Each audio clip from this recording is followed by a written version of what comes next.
السلام علیکم ورحمۃ اللہ وبرکاتہ۔ الحمد للہ والصلاة والسلام علی اشرف الانبیاء والمرسلین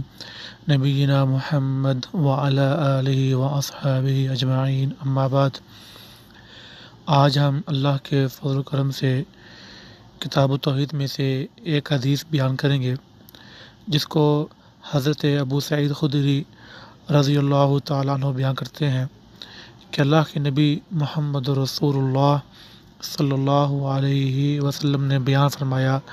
قال موسیٰ، کہ موسیٰ علیہ السلام نے کہا، یا رب علمنی شیئا اذکرک وادعوک بہ، اے اللہ مجھے کچھ ایسے کلمات سکھائیں کہ جن کے ذریعے میں آپ کا ذکر کروں اور میں آپ کو پکاروں۔ قال، تو اللہ رب العزت نے کہا،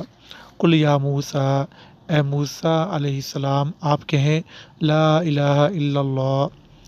یعنی لا الہ الا اللہ کا ان کو کہا کہ اس کو آپ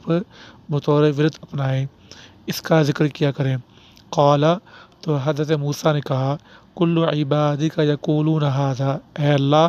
تیرے تمام بندے یہ بات کہتے ہیں، یہ جملہ، یہ ذکر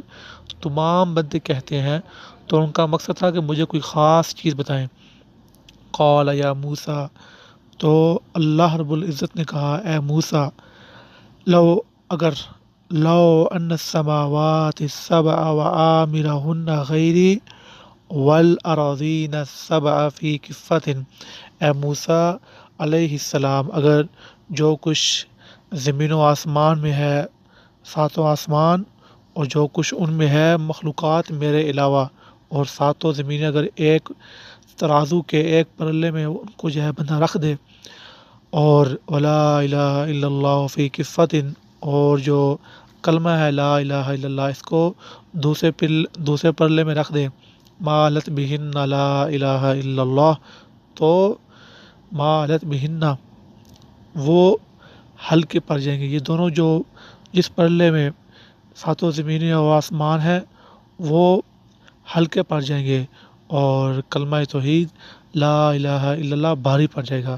یہ ہے اس کلمے کی عظمت کہ جو بندہ اس کو دل سے اخلاص سے اس کو کہتا ہے